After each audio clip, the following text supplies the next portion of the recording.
Welcome for the afternoon. I hope everybody is relaxed and fine. For the US, it's now starting to be a normal time to get to look at the video conference. For the Japanese, it's slowly getting dinner time or beyond.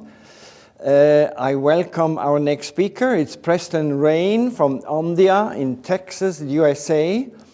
He will talk about global market overview for motors, pumps, fans, and compressors. He is an old hand in the market research business. We have been working together. He was joining initially IHS Markit in 2012, 8 years ago. And I think we have worked with him on market research in Switzerland, Europe, globally, ever since.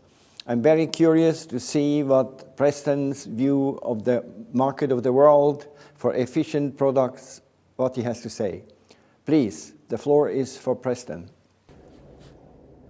Hello, thank you for joining me. My name is Preston Reine, and I'm going to be giving a presentation on the impact of Industrial Internet of Things on motor-driven systems.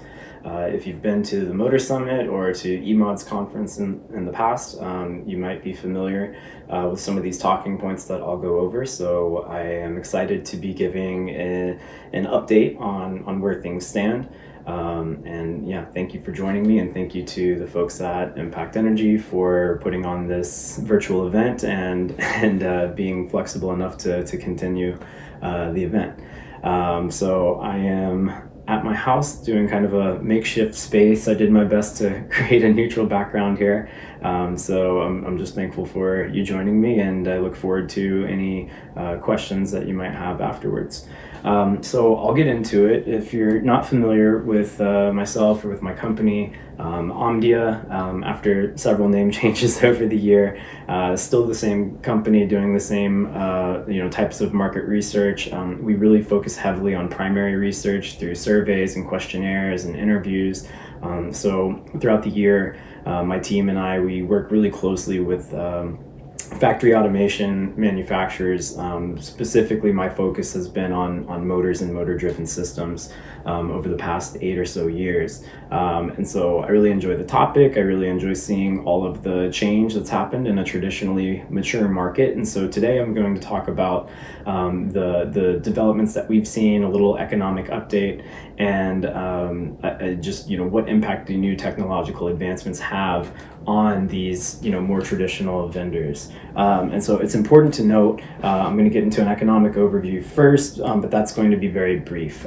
Anybody who's seen me present before knows that I can get a little bit into the weeds when it comes to data. So what I've done is I've created a longer PowerPoint slide with more data for you to review. If you go onto the Motor Summit website, you can actually see more of the data that I intended to convey. But since it's only 15 minutes, I will be as quick as possible here and dig into it. So really, I just wanted to point out, obviously there has been a pandemic this year, and that is certainly putting a wrench in the plans of a lot of industrial automation manufacturers. At Omdia here, we cover industrial automation equipment, which is really a broad net for the factory automation equipment that we've been doing research on for quite some time. Motors and drives are a big component of that. Also generators, gears, capital equipment, discrete process automation, things like that. So we cover it all, but obviously we're talking about motor-driven systems, and that accounts for a huge amount of electricity consumption on a global basis every year. And so when you look at the breakdown of industrial automation equipment here, you can understand why the COVID-19 pandemic has had such an impact on automation, because the distribution of where everything is manufactured and sold, it goes hand in hand with where motors and drives are manufactured and sold. And so China has a pretty commanding market share of sales activity and volume, as does the United States. If you look at motor sales, actually I'll jump right into that now.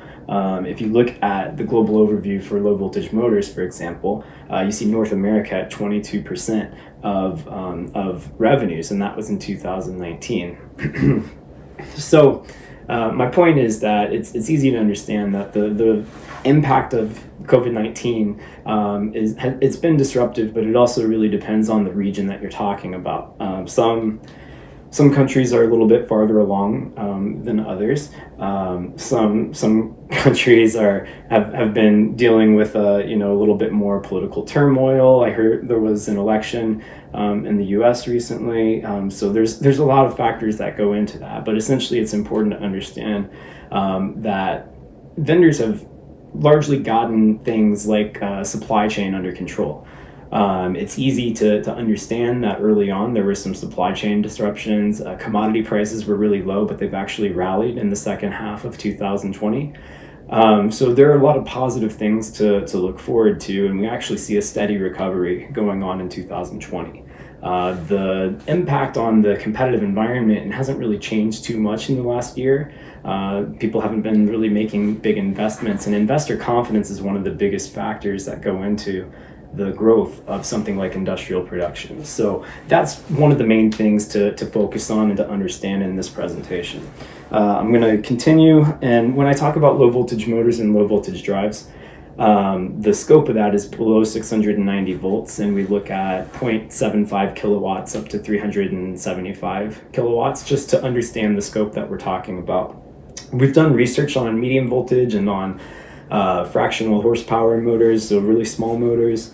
But those will certainly be something that I maybe bring up later in the presentation, but just kind of important to understand the scope of what we're talking about here. So some of the numbers might not look right, and that would probably be why. So for low voltage drives, it's about half the market size in terms of shipments. So just kind of important to understand that there's more growth potential there, and we're going to talk about the motion towards more energy efficiency, which has been a steady occurrence over the last decade, and that's going to have a big impact on drive sales and shipments too. I wanted to look at the market estimates, the outlook, and the industrial breakdown really. In 2018, we had a huge, surge of growth, and then in 2019, it kind of like a rubber band snap, it slowed down.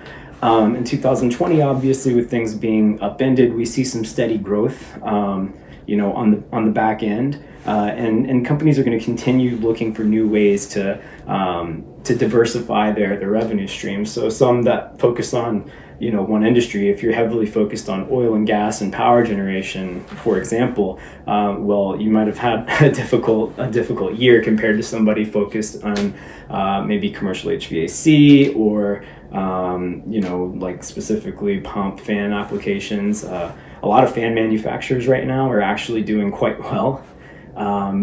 People staying at home, they're using more air conditioning, heating, stuff like that. So just kind of renovating houses.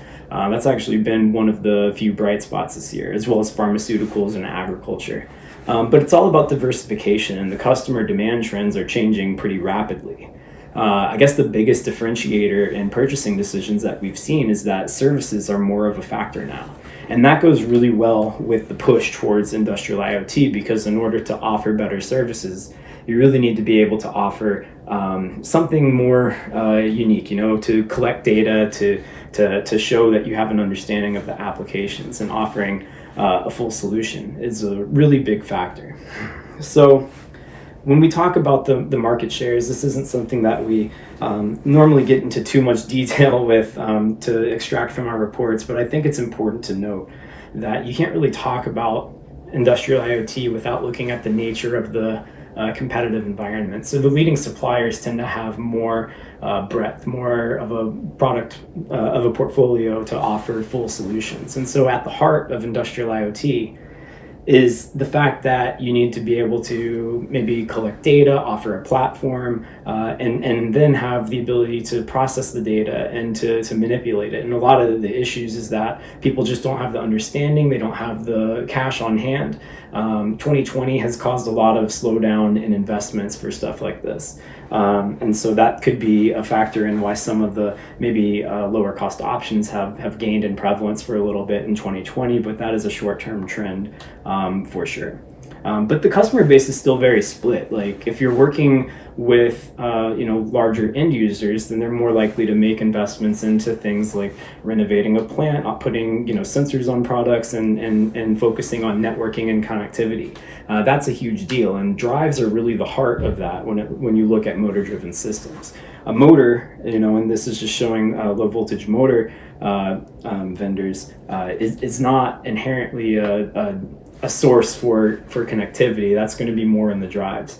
And so we'll talk a little bit about that later on in the presentation, and there's more information included, as I mentioned there. But really important to note. Now, this is a slide that I try to bring up and update every year whenever I present on this. It kind of shows that the main takeaway here is that you don't really have a push for energy efficiency organically. It has to be generated, in my opinion, by government regulatory forces.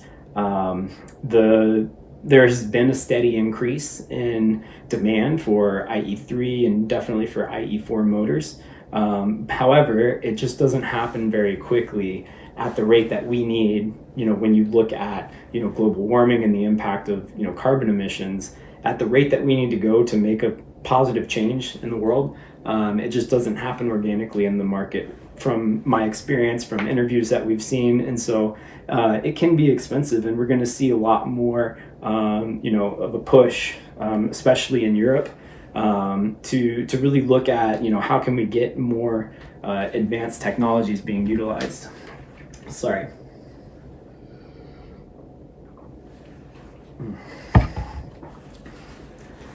So this slide here is looking at policies and regulations. In the Eurozone specifically, some really big changes are happening. We've talked, and everybody is pretty familiar with the concept of the ability to sell IE2 motors in Europe, as long as it comes with a variable speed drive of some sort.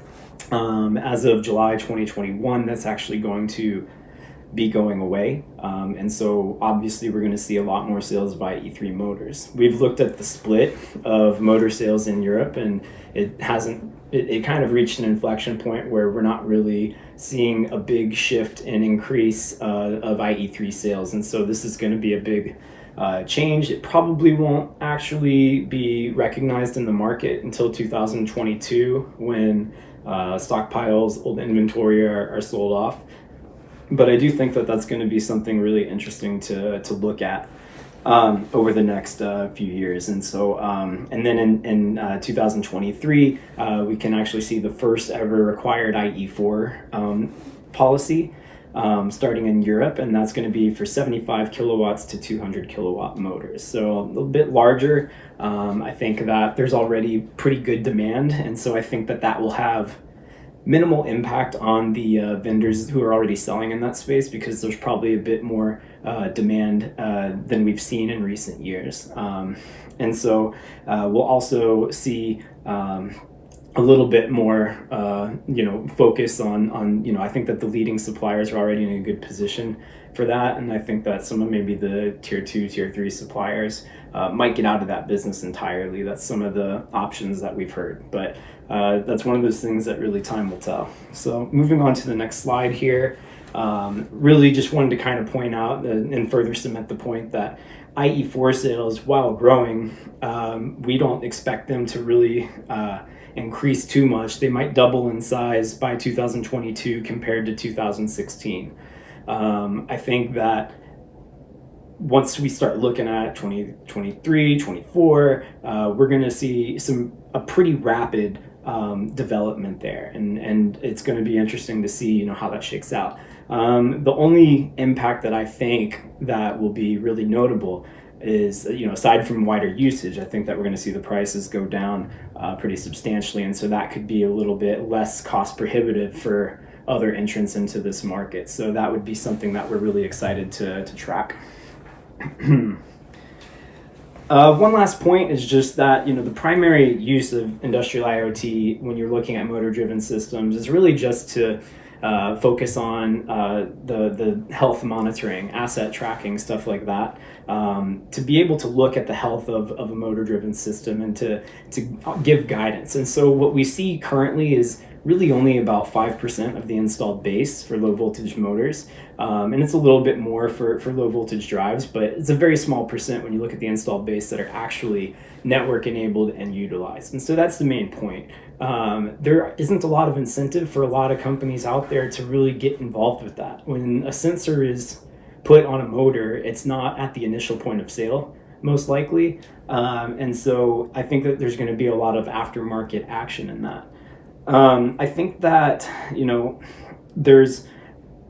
there's a lot of, interest in this, but it's always not the most practical thing because the person who's paying the bills, running the equipment, isn't really necessarily purchasing the equipment. And so vendors are trying to find creative ways to get past that, but I just kind of wanted to point that out. Now, what are the drivers of change? Well, it's always cost, cooperation, and cultural norms. In North America, things are very much, business as usual. It's the way things have always been. Fewer greenfield opportunities, but in Asia Pacific there are more greenfield opportunities, and there's more of a push for finding energy efficient solutions to problems, reducing cost. It's very competitive, and so I think that legislation, acceptance. These are all factors that go into it. So it's very complicated. An example that I like to use is if you're just selling a component, you might be able to make $100 to $500 for a sensor, a vibration sensor, something like that. But if you're actually able to manipulate the data and to implement software and predict failure, and you're saving companies hundreds of thousands of dollars, so they're willing to pay thousands and thousands to save that money. It's just about how able are you to convince the end users that this is a worthwhile investment. And so with the current state of things, it's not really that widely accepted, but it's getting there. And so that's the main takeaway. It really depends on the region that you're in, what kind of applications you're looking at. The smaller the product, the cheaper it is, the less likely you're going to want to invest to keep it running because it's maybe easier to just replace it. So medium voltage products, really large motors and drives, those already are pretty network enabled and utilized in that regard. This kind of chart here shows the transition, the transformative technologies and how it accelerates. We're really only at a point where connectivity and IoT are just really getting understood. So very limited use of the cloud, and definitely not much AI unless you're one of the top tier companies offering your own platform and really trying to grow that. And then typically one of the surveys that we've done have shown, what stage of maturity are your industrial IoT projects? Well, there are a lot of proof of concepts out there, but only about half make it. And so the biggest challenges to doing industrial IoT in your organization as a result of that survey kind of showed that a big issue was the lack of employee skill and knowledge. So the infrastructure isn't always the limiting factor, but just the cultural norms.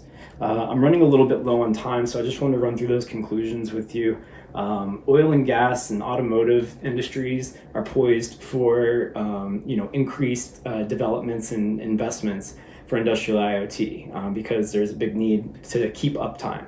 46% of companies are trialing or have developed projects, and half of these projects fail. So when people talk about, when you go to trade shows, if we're ever able to go to those again, you're going to see a lot of talk about AI, 5G, industrial IoT, cybersecurity, and just know that, when you're thinking about what impact that might have on motor-driven systems, it's really difficult to say because we're just not quite there yet at a point where heavy amounts of investment are going to make a big difference. And then if you'll permit me, just on a personal and professional note, this is going to be my last presentation with Omdia, so I just wanted to give a special thanks to everybody who has worked with me in the past, and special thanks to everybody at Impact Energy for giving me a platform, and I've really enjoyed working with you all. So I hope that anybody who's collaborated with me in the past will keep in touch, and I hope to see you all again soon. So thank you.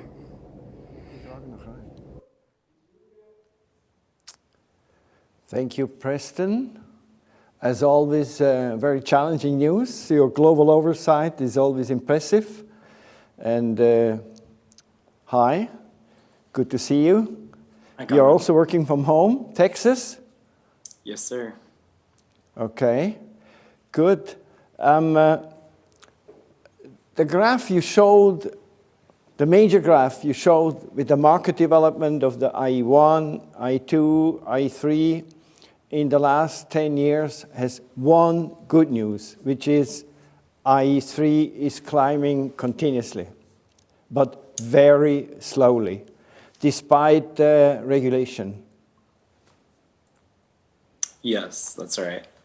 I mean, there's still steady growth. I mean, that chart is on a global level. So when you break it down by more individual regions, you can get some more promising and less promising news, depending on where you're focusing on. But generally speaking, that's about what we've seen. We've kind of reached a plateau over the last few years as far as, how much more can we capitalize on that push for more efficient systems. The bad news in this graph, no, there are two good news. The good news is IE3 climbing constantly, continuously, and IE1 decreasing continuously. That's also good news. Right. But the not so good news, and for me always a little bit disturbing, is that IE2 is still climbing. Since about 2013 up to your projections 2020, it has sort of a continuous slope, same slope as IE3. Still, IE2 motors are sold while IE3 is economically feasible. Absolutely. I think that, we're going to see that change over the next few years with the adjustments being made in the Eurozone.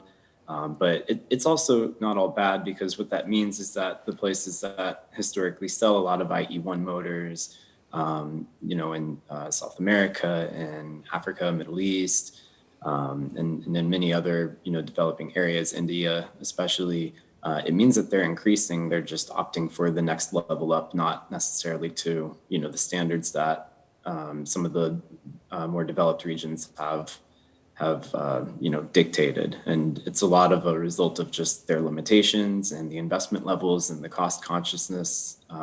When you look at a country like India, for example, there's a lot of competition, and no matter what policy might be implemented, there's no shortage of companies to engage with.